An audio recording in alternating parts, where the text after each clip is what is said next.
نہ میں سیدنا فاروق اعظم کی بات کرتا ہوں۔ ایسا نہیں کہ بندہ کچا ہے، نہ حضور نے فرمایا عمر کی زبان پر تو رب نے حق جاری فرما دیا، فاروق جو کہہ دیں اللہ اس کے مطابق قرآن نازل کر دیتا ہے۔ امام سیوطی نے ان آیات کی تفصیل لکھی ہے جو حضرت عمر کی رضا کے مطابق نازل ہو گئی، لیکن حضرت عمر کے سامنے ایک بی بی لائی گئی، اس نے زنا کیا، سیاستہ میں روایت، حضرت فاروق اعظم نے حد جاری کر دی، فرمایا لے جاؤ اسے سنسار کرو یا کوڑے مارو۔ صحابہ لے کے جا رہے ہیں، مولا علی شیر خدا آ گئے، کہاں لے کے جا رہے ہو؟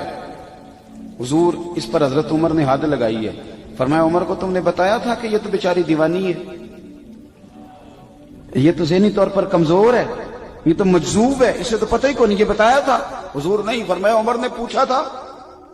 حضور نہیں، فرمایا چلو واپس چلو، حق قبول کریں۔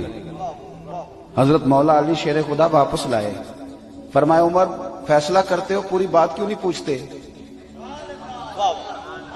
آپ نے کہا لی کیا ہوا؟ فرمایا تم نے اس عورت پہ حد لگائی؟ حضور لگائی۔ فرمایا تمہیں پتہ ہے یہ مجذوب ہے، دیوانی ہے، مرفوع القلم ہے، اس پر حد نہیں لگتی؟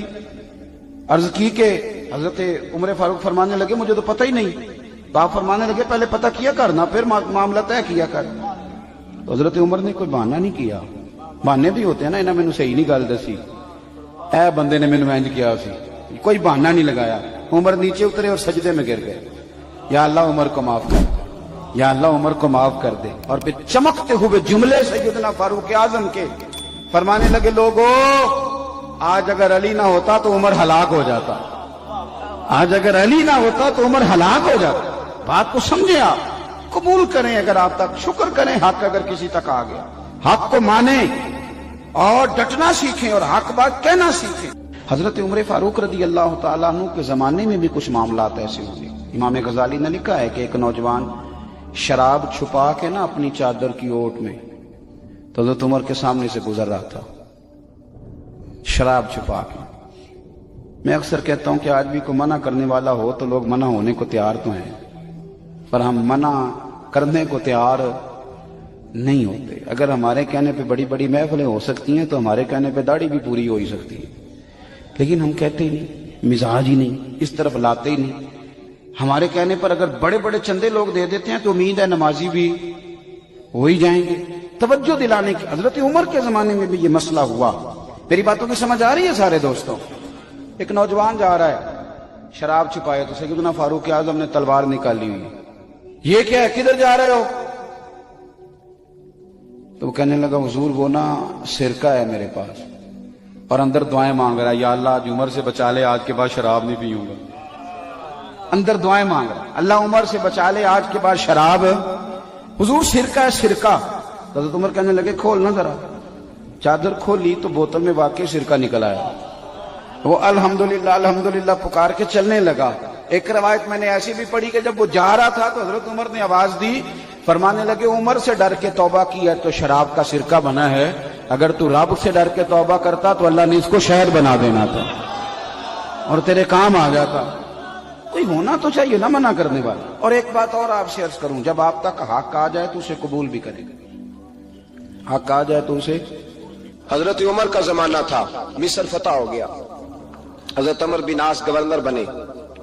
رواج یہ تھا مصر کے اندر کہ ایک دریا چلتا تھا، دریائے نیل، اور سارے مصر کا انحصار اسی دریا پہ تھا۔ فصلوں کو پانی بھی لگتا اسی سے، جانور بھی اسی سے پانی پیتے، کھیتیاں بھی اسی سے سیراب ہوتی۔ سال کے بعد وہ دریا خشک ہو جاتا، سال کے بعد وہ دریا خشک ہوتا، اور جب خشک ہوتا نا تو ایک کواری لڑکی قتل کر کے دریا میں ڈالتے، پھر وہ دریا چلتا۔ آج بھی بہت ساری جگہوں پہ اوہام پرستی ہے، کہتے ہمارے آستانے کا طریقہ ہے۔ میں نے کہا آستانے کا، اس آستانے کا طریقہ ہوتا ہے جس آستانے کا تعلق در مصطفیٰ سے ہوتا ہے، باقی کسی آستانے کا اپنا کوئی ذاتی طریقہ، کوئی ذاتی طریقہ نہیں۔ طریقہ وہ جو میرے نبی پاک کا طریقہ ہے، اس سے ہٹ کر کون سا طریقہ ہے؟ ہمارے آستانے کا طریقہ ہے، ہماری یہ رسم ہے، ہمارا یہ رواج ہے۔ اٹھا کے بھاگ جاؤ رسم و رواج، ہمارے رسم و رواج رسول اللہ کی سنت کے پابند ہے۔ سارے بولیے صلی اللہ ہو، پھر ایک دفعہ پڑھیے درود شریف صلی اللہ ہو، 3 دفعہ کر لیں تاکہ طاقت آزاد ہو جائے۔ صلی اللہ ہو، نبی پاک صلی اللہ علیہ وسلم کا طریقہ اصل طریقہ ہے۔ حضرت عمر فاروق کو جناب عمر بن عاص، اور کہتے ہیں کہ پکا طریقہ یہ تھا کہ جب تک لڑکی قتل کر کے ڈالتے نہیں تھے دریا چلتا نہیں تھا۔ حضرت عمر کو خط لکھا کہ حضور یہ معاملہ ہے، اور لوگ مجھے یہی کہتے ہیں، میں نے لوگوں کو سمجھایا ہے کہ اسلام ظلم کا حکم نہیں دیتا، ظلم کی اجازت نہیں دیتا، کیسے لڑکی قتل کی جائے؟ اب آپ بتائیں کیا کرنا ہے؟ حضرت عمر ایمان، یقین، استقامت، پہاڑ ہے یہ لوگ۔ حضرت عمر نے 2 خط لکھے، ایک حضرت عمر بن عاص کے نام، دوسرا دریائے نیل کے نام، 2 خط لکھے۔ ایک خط لکھا دریا کے نام، ایک خط لکھا عمر بن عاص گورنر کے نام، گورنر کے نام خط لکھا تو فرمایا جتنے یہودی ہیں، عیسائی ہیں، کمزور ایمان والے، سب کو دریائے نیل پہ لے جا، اور میرا یہ دوسرا خط دریا میں ڈال دے اور سب کے سامنے ڈالنا۔ کہتے ہیں یہ خط تو پڑھنا چاہے تو تجھے اجازت بھی ہے، سنیے اور سر دھنیے اور سوچئے کہ اصل کمزوری کہاں آئی ہے۔ رمضان کے سب سے پہلے جمعے میں سب سے اہم موضوع چھیڑا ہے، کمزوری اور نقص واقعہ کہاں ہوا ہے۔ حضرت سیدنا عمر بن خطاب رضی اللہ تعالیٰ عنہ نے دریا کو مخاطب کر کے لکھا، ہو دریا، اگر تو کہتا ہے نا کہ لڑکی قتل کر کے پھینکی جائے گی تو میں رسول اللہ کا ماننے والا ہوں، میں ظلم نہیں ہونے دوں گا، ہمیں تیرے پانی کی ضرورت ہی کوئی نہیں، تو بے شک پانی نہ دے، اور اگر تو اللہ کے حکم سے بہتا ہے، اگر تو اللہ کے حکم سے بہتا ہے تو پھر اللہ کا بندہ اور مصطفیٰ کا غلام عمر تجھے حکم دیتا ہے کہ فوراً بہنا شروع کر دے، فوراً منٹ نہ لگانا۔ حضرت سیدنا عمر بن عاص فرماتے ہیں لشکروں کے لشکر لے کے میں دریائے نیل پہ پہنچا، اور بھرے مجمع میں جناب عمر کا خط میں نے ڈالا تو دریا نے بہنا شروع کر دیا۔ فرماتے ہیں دریا بہنے لگا اور غیر مسلم کلمہ پڑھنا شروع ہو گئے۔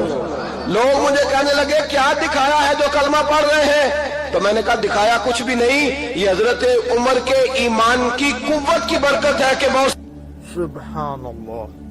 اے مصطفیٰ کے غلام حضرت سعد بن ابی وقاص قادسیہ کی جنگ کے لیے نکلے، رستے میں دریائے نیل آ گیا۔ حضرت سیدنا سعد بن ابی وقاص اب کہاں سفر طے کر کے آئے، کہتے پتہ ہی نہیں تھا کہ دریا آ جائے گا، اب دور دور تک پل کوئی نہیں۔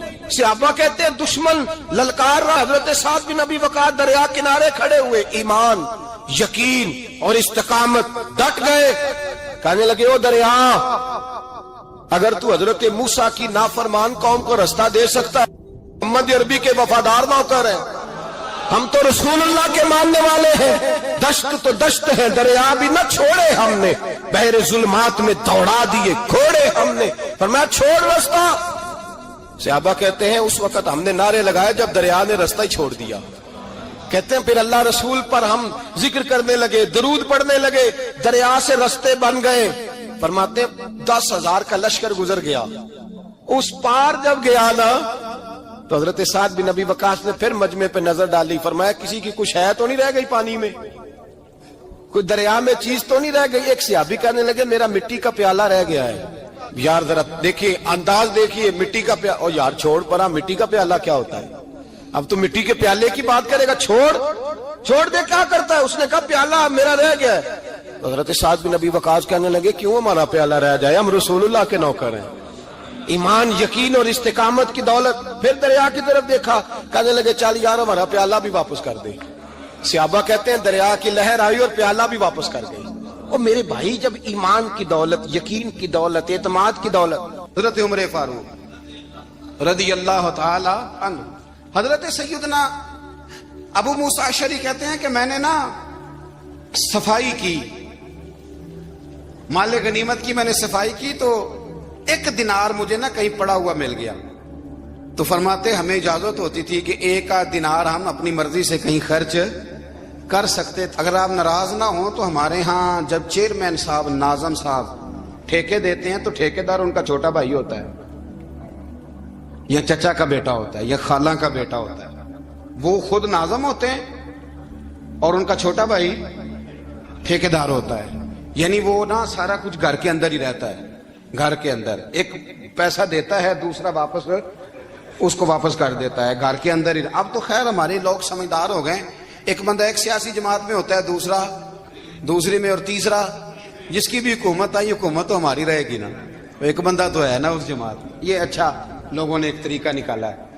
تو حضرت عمر کے بیٹا گزر رہا تھا تو حضرت ابو موسیٰ اشعری کہتے ہیں میں نے صفائی کی تو 1 دینار نکلا، تو میں نے وہ 1 دینار نا حضرت عمر کے بیٹے کو دے دیا. میں نے کہا لو بیٹا اپنے چچا کی طرف سے تحفہ. تو گھر جا کے انہوں نے حضرت عمر کو بتایا کہ چچا نے پیسے دیے ہیں. چھوٹے بچے تھے. حضرت عمر نے حضرت ابو موسیٰ اشعری کو بلا لیا اور بلا کے فرمانے لگے میں تو تمہیں اپنا دوست جانتا تھا اور تو نے میری اولاد کو ہی دنیا دار بنانا شروع کر دیا، میرے بچوں کو ہی تم نے دنیا دار پیسوں پہ لگانا شروع کر دیا، میں تو تمہیں یار سمجھتا تھا. فرمایا تمہیں چاہیے تھا میرے بیٹے کو نصیحت کرتے کہ بیٹا پیسوں سے رب راضی نہیں ہوتا، اس کی رضا والے کام کیے جائیں تو رب راضی ہوتا ہے. اور فرمایا تمہیں کوئی اور گھر نہیں ملا تھا تباہ کرنے کے لیے، میرا ہی گھر ملا تھا، اٹھاؤ اپنا دینار اور خبردار آج کے بعد میرے بچوں کے ساتھ یہ والی نیکی نہ کرنا. اور ہمارا کیا سٹیٹس ہے؟ دوستی ہے اس سے جو تحفے زیادہ دے، جو بچوں کو خراب کرنے میں مدد زیادہ کرے اس کے ساتھ یہ رہنا. حضرت عمر نے گھر پہ اور سب سے بڑھ کر اپنی ذات پہ توجہ کی. حضرت ابو مالک رضی اللہ تعالیٰ عنہ کہتے ہیں میں عمر کے پیچھے پیچھے ایک باغ میں گیا، اکثر اس باغ میں جایا کرتے تھے، اور عمر جا کے نا تو درخت کے نیچے بیٹھ گئے اور فرمانے لگے او امیر المومنین اللہ سے ڈر جا، ورنہ جس رب نے حکومت دی ہے وہ عذاب بھی بڑا دے گا، ڈر جا رب سے. کبھی ساری زندگی حضرت عمر نے اپنا کوئی تعارف نہیں کرایا، کبھی نہیں. ایک بندے نے آپ کے سامنے تعریف کر دی آپ کی تو فرمانے لگے تو خود بھی ہلاک ہوا اور مجھے بھی ہلاک کر دیا، کیا ضرورت پڑی ہے میری تعریفیں کرنے کی؟ اتنی دیر میری تعریف میں لگائی، اللہ کا ذکر کرتا رب تجھے ثواب دیتا، حضور پہ درود پڑھتا تو رب تیرے اوپر رحمتیں نازل کرتا. کس چکر میں ہے؟ آج جتنا اچھی کوئی خوشامد کرے اتنی اچھی وزارت ملتی ہے، جتنی اچھی اس کو جو ہے وہ چاپلوسی کرنی آئے درجہ بھی اسے اتنا ہی اچھا ملتا ہے. حضرت عمر فاروق رضی اللہ تعالیٰ عنہ آپ کے بیٹے کہتے ہیں، صاحب فتوح الشام نے لکھا ہے، آپ کے صاحبزادے کہتے ہیں میں نکلا تو میرے ابا جی نا اپنی پشت پر مشکیزہ رکھ کے کنویں سے پانی بھر کے آ رہے تھے. میں دوڑ کے آگے گیا، میں نے کہا ابا جی مجھے دے دے. فرمانے لگے بیٹا تیرا کیا خیال ہے، کوئی اور نہیں تھا مشکیزہ بھر کے لانے کے لیے، تیرا کیا خیال ہے؟ کہا ابا جی بڑے لوگ تھے پر آپ کیوں اٹھا رہے ہیں؟ فرمانے لگے نفس نا ذرا میرا بڑا ہو گیا تھا، اسے ذرا ذلیل کر رہا ہوں، ذرا اپنا محاسبہ کر رہا ہوں. یہ مجھے کہہ رہا تھا تو بڑی چیز ہے، تو میں نا ابھی مشکیزہ گھر رکھ کے آؤں گا، پھر تیری ماں نے مجھے کہا ہے کہ گھر میں لکڑیاں کوئی نہیں جلانے کے لیے، پھر میں جنگل سے لکڑیاں کاٹ کے لاؤں گا. اب میں امیر المومنین بن کے نا تو میرا نفس تھوڑا بڑا ہو گیا. اب یقین کریں ہمارا آزما خراب ہو جاتا ہے جب تک ہمارا تعارف صحیح نہ ہو، ہمارا تعارف ٹھیک نہ ہو. میں یہ ہوتا ہوں، میں وہ ہوتا ہوں، چھوڑ مٹی دیں تے مٹی رہنا ہی، مٹی دیں تے مٹی دیں تے مٹی رہنا ہی. ایویں کادی بلے بلے اج مٹی دے اتے بندیا تے کل مٹی دے تھلے، مٹی دیں تے مٹی رہنا ہی کادی بلے. مجھے پوچھ لو، مجھے جان لو، میرا نام لے لو، میں بھی آیا ہوں، میں بھی ہوتا ہوں، میرا بھی یہ تذکرہ ہے. میں بدکار پرانا خادم کسے در ملی نہ ٹوئی، اے تے واصف یار نے نظر جو کیتی تے واصف واصف ہی ہوئی.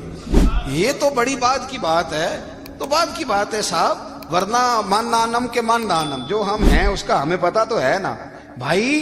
کبھی بھی یہ جو ذات کا چکر ہے نا میں بھی ہوں مجھے بھی، او بھائی یاد رکھو میں کون ہوں.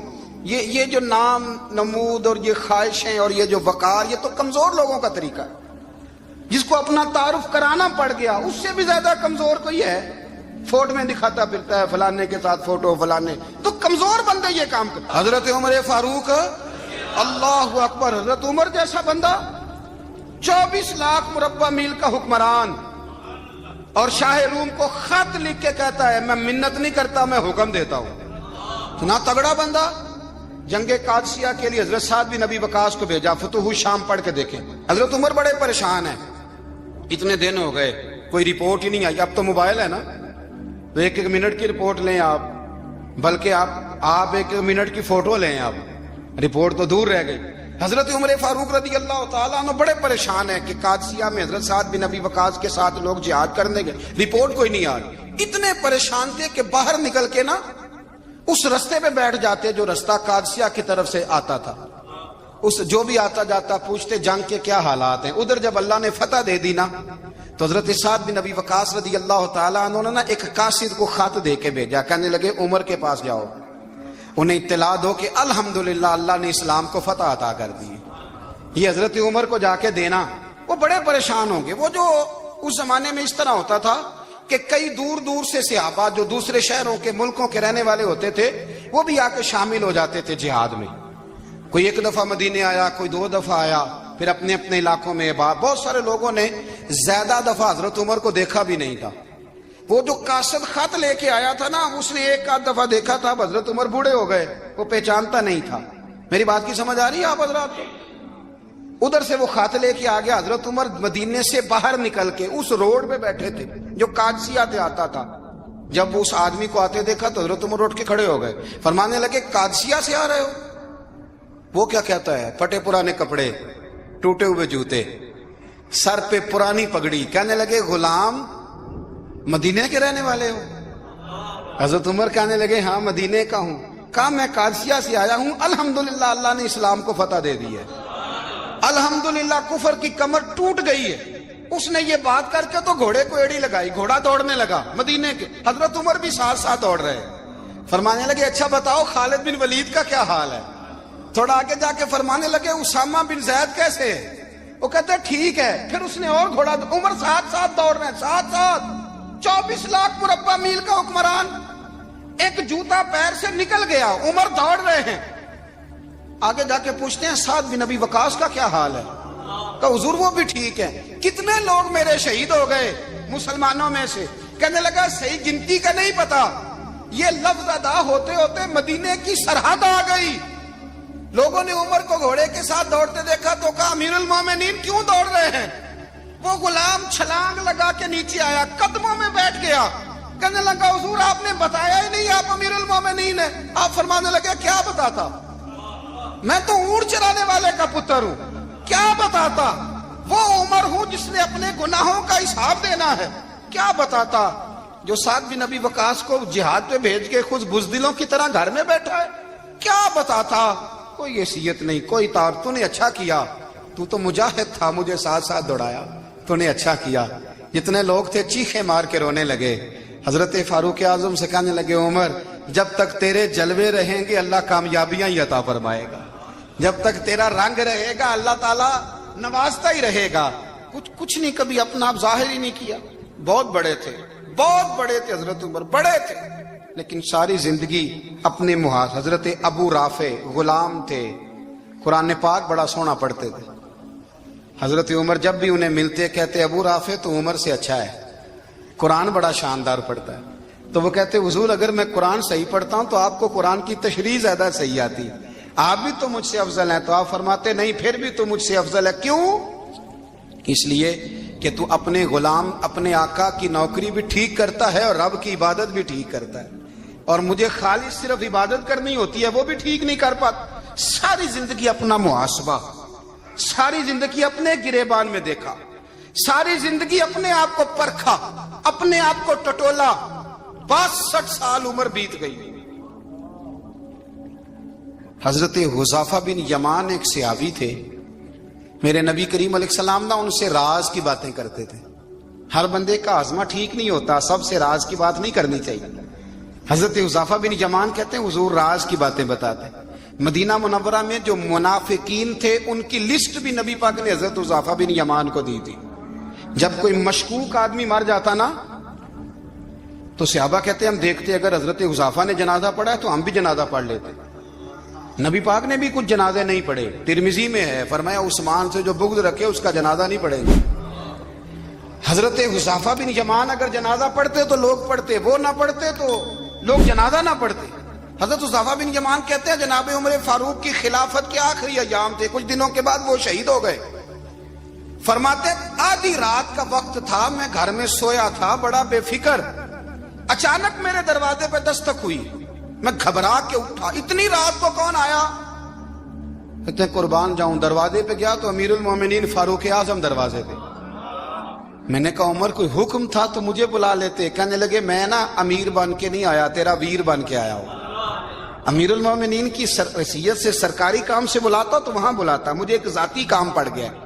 کہتے میں نے عمر کو گھر کی اندر بلا کے چارپائی پہ بٹھایا. میں نے کہا حضور میں غریب آدمی ہوں, میں کیا آپ کے کام آ سکتا ہوں؟ تو کہتے ہیں انہوں نے نا مجھے ساتھ بٹھا لیا, پھر میرا ہاتھ پکڑ لیا.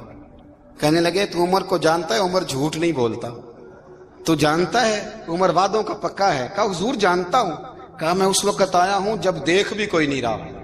حضرت حذیفہ بن یمان کہتے ہیں پریشان ہو گیا, حضور پہلیاں نہ بجھوائے, مہربانی کر بتائیں کدھر آئے ہیں. تو حضرت عمر فاروق فرمانے لگے 62 سال کا ہو گیا ہوں, 63 میں چل رہا ہے, داڑھی سفید ہو گئی ہے, ال پک گیا, اٹھ فریدا ستیا, داڑھی آ گئی پور, اگا نیڑے آ گئی, پیچھا رہ گیا دور. اب نہ اب قبر اشر کا معاملہ صاف نظر آنے لگا ہے. کہا حضور مجھ سے کیا چاہتے ہیں؟ حضرت عمر رو پڑے, کہنے لگے آج میں عشاء کے بعد نکلا ہوں تو نبی پاک کے صحابہ مجھے نیک کہہ رہے تھے, پھر میں نے بچوں کی ماں سے اور بچوں سے بھی پوچھا ہے, وہ بھی مجھ سے راضی ہیں, پر حذیفہ تیرے ساتھ نبی پاک راز کی باتیں کرتے تھے, سچ بتا کہیں عمر کا نام منافقوں میں شامل تو نہیں؟ سچ بتا ان منافقین میں تو شامل نہیں, کہیں اوپر سے تو نہیں سارا کچھ؟ حضرت حذیفہ بن یمان کہتے ہیں میں باپ کے مرنے پہ اتنا نہیں رویا جتنا عمر کے سوال پہ رویا.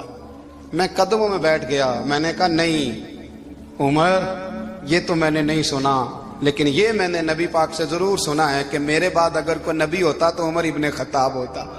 یہ میں نے اپنے کانوں سے سنا ہے کہ عمر جس گلی سے گزرے شیطان رستہ بدل جاتا ہے. یہ میں نے اپنے کانوں سے سنا ہے کہ 950 سال حضرت جبریل جناب عمر کی شان بیان کریں تو پھر بھی بیان نہیں ہو سکتا. یہ میں نے ضرور سنا. دوستو ساری زندگی حضرت عمر نے اگر دوسروں کا محاسبہ کیا تو اپنا اور اپنے بچوں کا بھی کڑا خیال رکھا, اپنی ذات پر بڑی توجہ دی.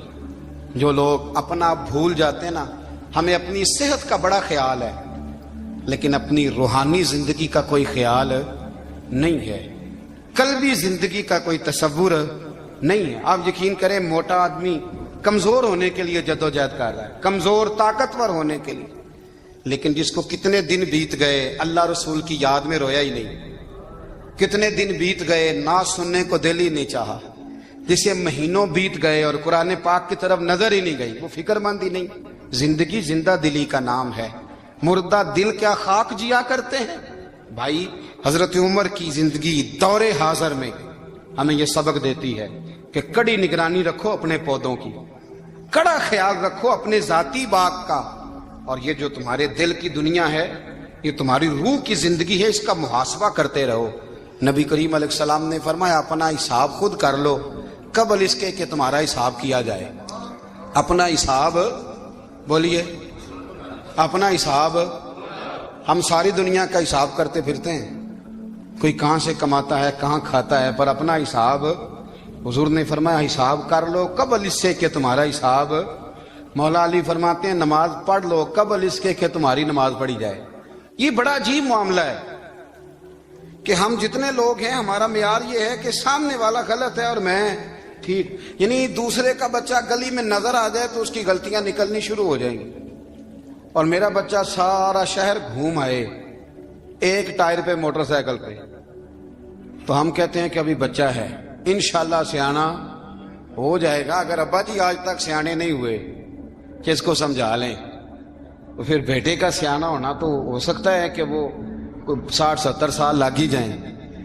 گھر کے اندر جب تک توجہ نہیں ہوتی, اور سب سے پہلے جب تک اپنی ذات پر توجہ نہیں ہوتی, تو والد کا جب تک کردار بچے نہیں دیکھتے جب تک, اتنی دیر تک ان کا تبدیل ہونا ممکن نہیں ہوتا. حضرت عمر فاروق رضی اللہ تعالیٰ عنہ نا باہر والوں کا بھی بڑا سخت حساب کرتے تھے. بڑا ایک گورنر صاحب نے لباس بڑا شاندار پہننا شروع کر دیا تھا, تو حضرت عمر نے اتروا کے نا تو انہیں ٹاٹ کا لباس پہنا کے تو اونٹ چرانے کی ڈیوٹی دے دی تھی. اتنا سخت احتساب کرتے.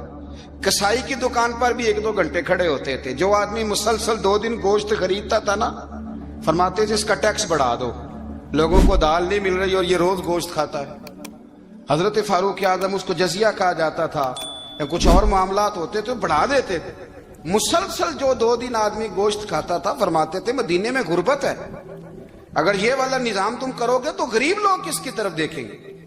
لیکن اس سے زیادہ بڑھ کر جو ان کی زندگی کا معیار اور سٹیٹس تھا وہ یہ تھا کہ اپنے گھر کا خاص خیال رکھتے, خاص توجہ کرتے. ملک شام سے اور ایران سے کچھ لوگ آپ کی خدمت میں آئے تو وہاں سے کچھ کنیزیں بھی آئیں، ان کے بادشاہ پیغام لے کے. شاہ ایران کی کنیز کو ملکہ نے کہا کہ نا حضرت عمر کی زوجہ کو دیکھ کے آنا ذرا کس طرح کی ہے. ہمارے ملک میں کیا کہتے ہیں؟ خاتون اول جی، خاتون، باقی سارے دووں میں خاتون اول. ذرا خاتون اول کو دیکھ کے آنا. تو وہ جب آئی نا گھر میں ملنے تو کہا کہ مجھے میری ملکہ نے کہا تھا کہ عمر کی زوجہ سے، اہلیہ سے ملاقات کر کے آنا. تو حضرت عمر کی اہلیہ نے نا ایک جوڑا کپڑوں کا دے دیا ملکہ کے لیے اور ایک خوشبو کی شیشی دے دی. اب جب وہ تحفے وہاں گئے تو اس ملکہ نے نا کچھ سونے کا سامان بھیجا، کچھ زیورات بھیجے، کچھ تحائف بھیجے. جب حضرت عمر کے گھر آئے نا وہ خادم لے کے آیا، اس نے کہا جی آپ کی اہلیہ نے تحفے بھیجے تھے. تو جواب میں شاہ ایران کی بیوی نے، یہاں جس ملک کا وہ سفیر تھا، انہوں نے بھی یہ بھیجے. تو حضرت عمر فاروق نا وہ تحفے لے کے گھر گئے تو جا کے کہنے لگے اپنی اہلیہ سے، یہ تو کب سے تحفے تحائف بھیجنے لگ گئی ہے؟ یہ کب سے نظام شروع ہو گیا؟ تو کہ حضور تحفہ دینا لینا تو ٹھیک ہے، سنت ہے، محبت بڑھتی ہے، تو یہ کوئی قباحت نہیں، اور میں نے اپنی ذاتی استعمال کے لیے جو چیزیں رکھی تھی وہ میں نے دی ہیں. تو حضرت عمر فاروق رضی اللہ تعالیٰ عنہ فرمانے لگے ہم نے کسی ملک کے ساتھ اور اس کے بادشاہ کے ساتھ ذاتی تعلق نہیں بنانا. تعلق جو بھی بنے گا رسول اللہ کے دین کی برکت سے بنے گا. ذاتی رشتے نہیں ہم نے قائم کرنے. ذاتی آپ کے ملک کی جو ایئر لائن جس کا ہر سال خسارے کا ڈنڈورا پیٹا جاتا ہے نا، وہ ہمارے بادشاہ صاحب اور صدر صاحب اگر غیر ملکیوں کو گھوڑا کبھی بھیجنا ہو نا، گھوڑا، تو پورا ایک جہاز گھوڑا لے کے تحفے میں جاتا ہے. پورا جہاز غریب قوم کا یہ سرمایہ، اور قوم بڑی بادشاہ ہے، لائنوں میں لگ کے ووٹ دیتی ہے.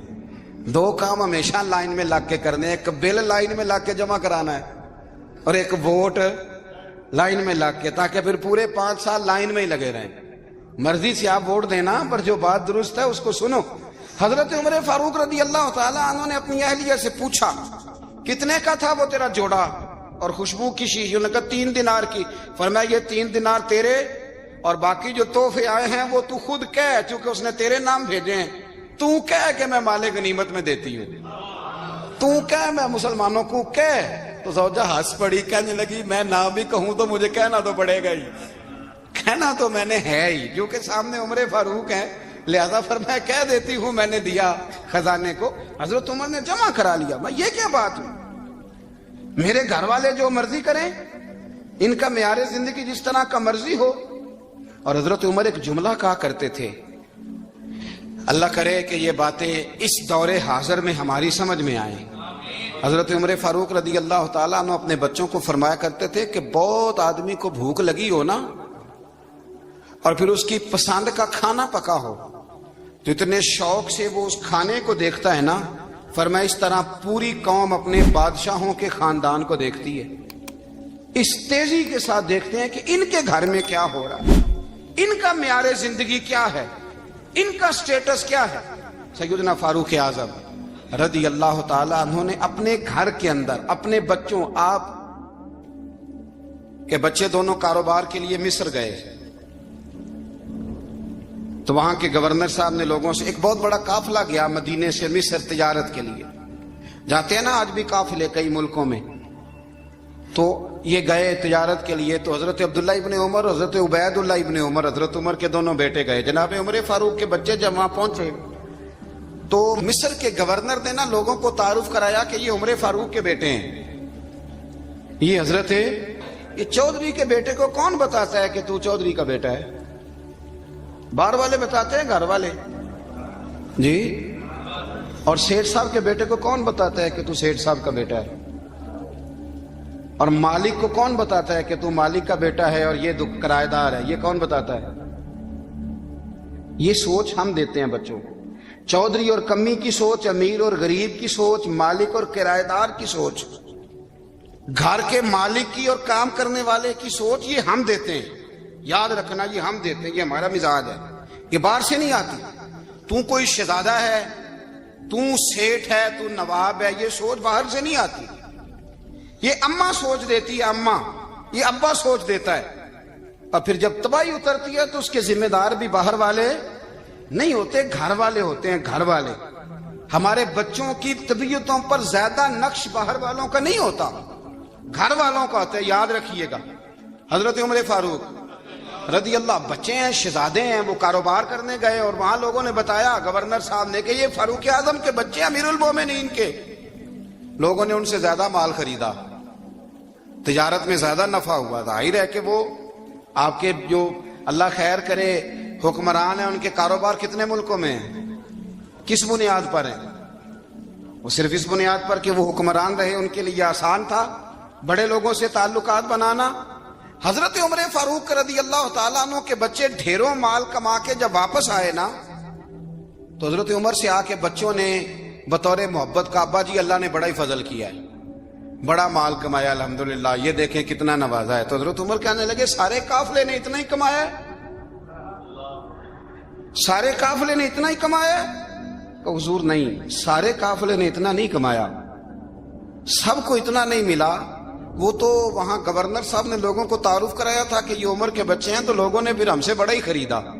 تو حضرت عمر فرمانے لگے ٹھیک ہو گیا، میں بات سمجھ گیا ہوں، اس طرح کرو جو تمہاری اصل زر تھی نا، جو راز تھی وہ رکھ لو اور باقی سارا مال خزانہ میں جمع کرا دو. اس لیے کہ یہ تم نے تجارت نہیں کی، یہ تم نے اپنے باپ کا نام بیچا ہے، یہ تم نے امیر المومنین کے بیٹے ہونے کا فائدہ اٹھایا ہے. فرمایا یہ تمہارا نہیں حق، یہ مسلمانوں کا ہے، اس لیے کہ یہ مال تم نے محنت سے نہیں کمایا، یہ باپ کی کرسی کا فائدہ اٹھایا ہے. اور فرمایا اگر تم نے مال جمع نہ کرایا تو میں مال بھی لے لوں گا زبردستی اور کوڑے بھی ماروں گا، ڈبل سزا دوں گا. مرضی سے جمع کراؤ گے تو کوڑوں سے بچ جاؤ گے. بڑے بیٹے نے تو جمع کرا دیا، تو چھوٹا تھوڑا پریشان ہوا. تو حضرت عبداللہ ابن عمر چھوٹے کا ماتھا چوم کے کہنے لگے بیٹے چپ کر کے جمع کرا، یہاں بھی فخر کر کے ہم عمر کے بیٹے ہیں اور قیامت میں بھی فخر کریں گے کہ ہم فاروق اعظم کے بیٹے ہیں. حضرت عمر فاروق رضی اللہ تعالیٰ عنہ کے بارے میں امام ابن جوزی نے لکھا ہے کہ رات کو نا گھر کے اندر بیٹھے بیٹھے اچانک رو پڑے حضرت عمر. 62 سال عمر ہے، خلافت کے آخری ایام چل رہے، تو رو پڑے ایسے ہی گھر میں بلا وجہ ہی. آپ کی اہلیہ نے، زوجہ نے بیٹے کو اٹھایا، فرمایا پتہ کرو تمہارے باپ کو کیا مسئلہ ہے، کہیں کوئی تکلیف تو نہیں، درد تو نہیں، صاحبزادے آئے. ابا جی کیا بات ہے؟ فرمایا اماں کو بلاؤ. سب لوگ جمع ہو گئے تو جناب عمر فاروق رضی اللہ تعالیٰ عنہ فرمانے لگے کہ بیٹھو میرے ارد گرد. سب بیٹھ گئے تو فرمانے لگے آج جب میں مسجد سے نکلا تھا تو میرے نبی پاک کے سچے صحابہ، سچے رسول کے سچے صحابہ، حضور کے سچے غلام یہ کہہ رہے تھے کہ عمر بڑا ہی اچھا ہے، عدل والا ہے، انصاف والا ہے. تو ابا جی اس میں رونے والی کیا بات ہے؟ تو فرمانے لگے ڈر یہ لگتا ہے کہ باہر تو میں اچھا تھا، کہیں گھر میں تو نہیں کوتاہیاں کرتا رہا. میری بات پہ توجہ کرنا، کہیں گھر میں آپ باتیں سن لیں تو شاید اتنی میں کرتا ہوں دوسرا کاری کوئی نہ سکے، لیکن جب عمل کے راستے پہ ہم نکلتے ہیں تو وہ مسدود ہے، وہ بند ہے. عمل کس نے کرنا ہے؟ آپ کوئی آیت پڑھیں تو یہاں غلطی نکالنے والے 20 لوگ مل جائیں گے، 20 لوگ، لیکن اس آیت پہ عمل کرنے والے کتنے ملیں گے؟ تو حضرت عمر فاروق رو رہے تھے، کہنے لگے کہیں تمہارے حقوق تو نہیں پامال کرتا رہا. تو آپ کی اہلیہ نے جب سنا تو وہ کہنے لگی عمر مجھے تو بڑا پرانا شکوہ ہے، آپ کا جاہ و جلال اتنا تھا میں بات نہیں کر سکی. عمر تم نے سارا دن مسجد میں گزار دیا اور ساری رات نقاب اوڑھ کے مدینے کی گلیوں میں گزار دی، میں تو زندگی کی کوئی خوشی دیکھ ہی نہیں سکی. چاہ تو میرے اندر بھی تھے نا کہ میرا شوہر کچھ گھڑیاں بیٹھتا، کہیں مجھے لے کے جاتا، تو میں تو کچھ نہیں دیکھا، مجھے بڑا شکوہ ہے. تو حضرت عمر کہنے لگے چل اللہ کی رضا کے لیے معاف کر دے. بھئی معافی بیوی سے نہیں مانگی جا رہی، معافی اپنی غلطی کی مانگی جا رہی، یہ سمجھ لیں. بیوی کے لیے تو خاوند کا بہت بڑا مقام ہے نا، لیکن یہاں غلطی کس بات کی ہے؟ اپنی کمزوری پر غلطی کا اعتراف کر کے معذرت کا سوال کیا جا رہا ہے. تو حضرت عمر کہنے لگے معاف کر دے. تو اہلیہ کہنے لگی میں نہیں معاف کرتی، میری شرط پوری کریں. فرمایا وہ کیا؟ فرمانے لگی قیامت میں جب اللہ آپ کے لیے جنت کا حکم دے گا تو آپ میری سفارش کریں گے اللہ کی بارگاہ میں؟ سفارش کریں گے کہ یا اللہ مجھے کپڑے دھو کے دیتی تھی، میری عزت کی حفاظت کرتی تھی، میرے بستر کو پاک رکھتی تھی، کہیں گے؟ تو حضرت عمر فرمانے لگے تیرے ساتھ وعدہ رہا، رب نے اگر عمر کو اپنے فضل، اپنے کرم اور اپنے محبوب کے صدقے جنت دی تو عمر تیرے بغیر جنت میں نہیں جائے گا.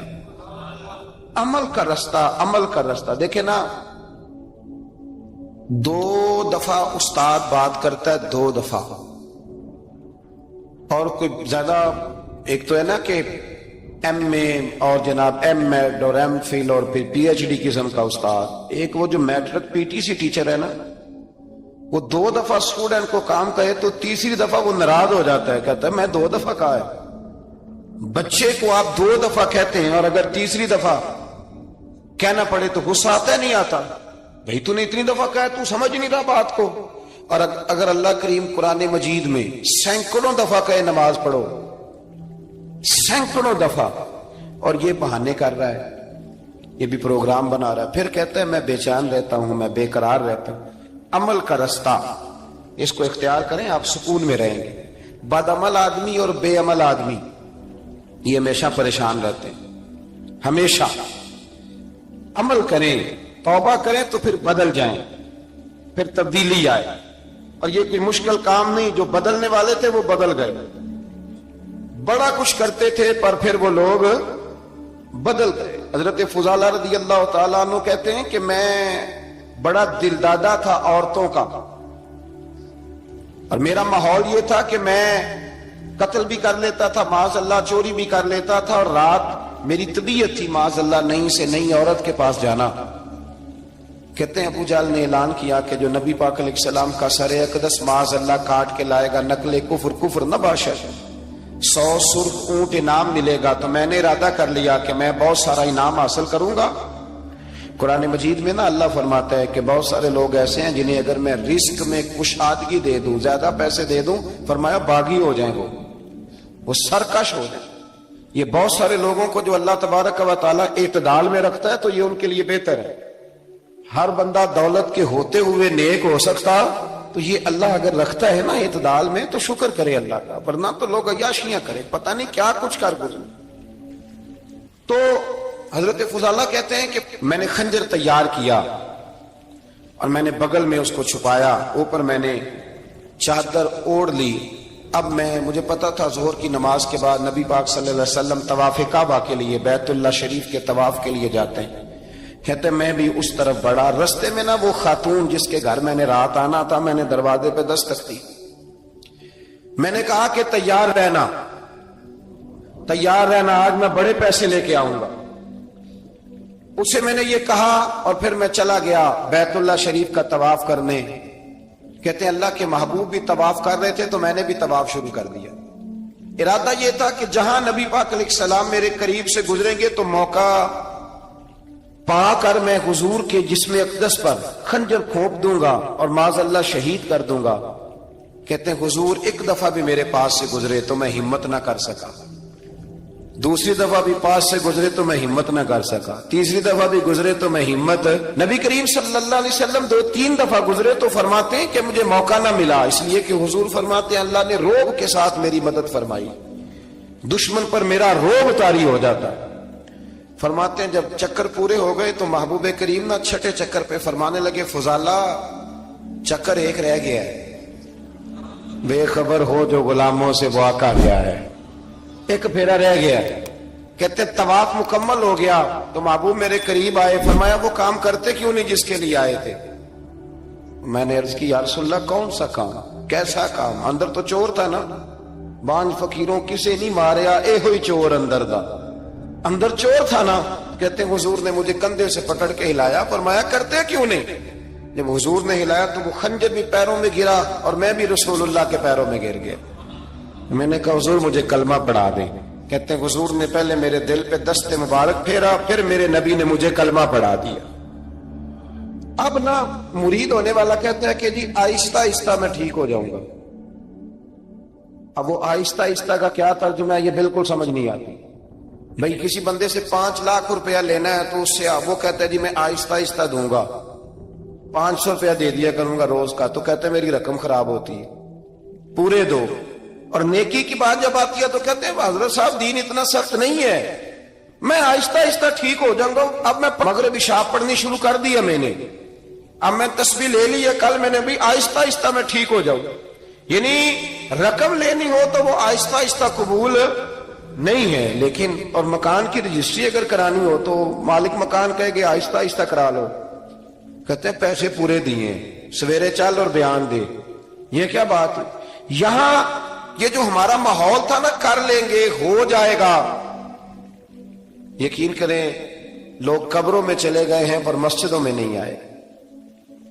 ہر کام سے لوگ ریٹائر ہوئے پر گناہوں سے ریٹائر نہیں ہوئے. آخر تک تباہی اتر گئی لیکن لوگ بدلنے کو تیار نہ ہوئے. حضرت فضالہ کہتے ہیں ابھی میں نے کلمہ پڑھا، ابھی میں واپس آیا، رستے میں وہ بی بی کھڑی تھی. کہتے ہیں میں وہ شخص تھا کہ عورتیں مرتی تھی میرے اوپر اور کسی کی جرت تھی کہ وہ آئیں بائیں شائیں کرے، لیکن فرماتے ہیں میں بی بی کے پاس سے گزر گیا. پہلے تو اس کا خیال تھا رکے گا، لیکن جب میں رکا نہ تو دروازے پہ آئی، اور جب میں گزر گیا تو اس نے آواز دی، لیکن میں نے سنی انسنی کر دی. جب آگے بڑھا تو میرے پیچھے دوڑی. فرماتے ہیں مجھے پکڑ کے کہنے لگی فضالہ تجھے کیا ہوا، تو وہی نہیں جو یہاں سے گیا تھا. آپ فرماتے ہیں میں کبھی نہیں رویا تھا، میں کبھی نہیں رویا تھا. اور جب کہا نا تو وہی نہیں، کہتے میں نے سر اٹھایا تو میری آنکھوں میں آنسو تھے.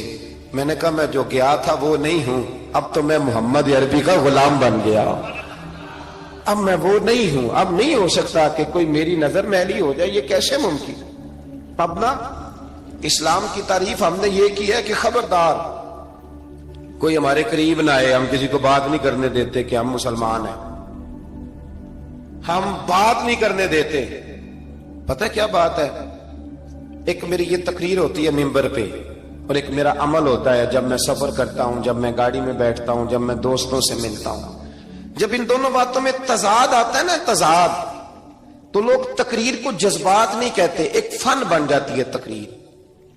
آپ کو پتا ہے نا وائزین نعت خاں کہتے ہیں میں نے محفل لوٹ لی، پھر لوگ شمار کرتے ہیں کتنے لوگوں نے سبحان اللہ کہی، پھر لوگ شمار کرتے ہیں کہ آج 5 بندے روئے بھی تھے جب میں تقریر کر رہا تھا.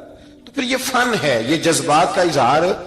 سمجھ لیں بات کو کہ عمل جب آپ نہیں نہ کرتے عمل، تو آپ خود بڑے بے چین رہتے ہیں کہ یار یہ میں کیا کر رہا ہوں، یہ کون سا گورکھ دھندا ہے کہ میرا عمل صفر ہوتا جا رہا ہے.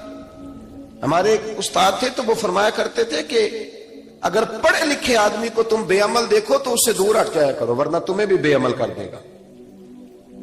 میں نے ان سے عرض کی، میں نے کہا حضور یہ کیا ہے؟ تو فرمانے لگے اپنے حضرت صاحب سے پوچھنا، وضاحت کریں گے. میں نے حضرت صاحب سے کہا جی عجیب بات کر دی ہے، علم والے بندے کے پاس بیٹھ کے تو علم آتا ہے. تو وہ فرما رہے تھے کہ علم والے بندے کے پاس اگر وہ بے عمل ہو تو بالکل نہ بیٹھنا. تو حضرت صاحب فرمانے لگے انہوں نے صحیح کہا ہے. اب بات بہت بڑی ہے، پتہ نہیں آپ کی سمجھ میں آتی ہے نہیں آتی، بہرحال کر دیتا ہوں. پڑھا لکھا بندہ اگر بے عمل ہو تو اس کے پاس، تو میں نے کہا حضور کیوں؟ فرمانے لگے اس لیے کہ وہ اپنی بے عملی پر بھی دلائل دے گا. صلی علی سیدنا و مولانا محمد وعلی سیدنا علی و سیدتنا فاطمہ و سیدتنا زینب و سیدنا حسن و سیدنا حسین. زینب کی بارگاہ میں سلام نیاز ہے، زینب کی بارگاہ میں سلام نیاز ہے، زینب کی بارگاہ میں سلام نیاز ہے، زینب کی بارگاہ میں سلام نیاز ہے. جو مرتضیٰ کی لاڈلی زہرا کا ناز ہے. اللہم صلی علی سیدنا و مولانا محمد. اللہم صلی علی سیدنا و مولانا محمد. زینب کی بارگاہ میں سلام نیاز ہے، زینب کی بارگاہ میں سلام نیاز ہے. جو مرتضیٰ کی لاڈلی زہرا کا ناز ہے. اللہم صلی علی سیدنا و مولانا محمد. اللہم صلی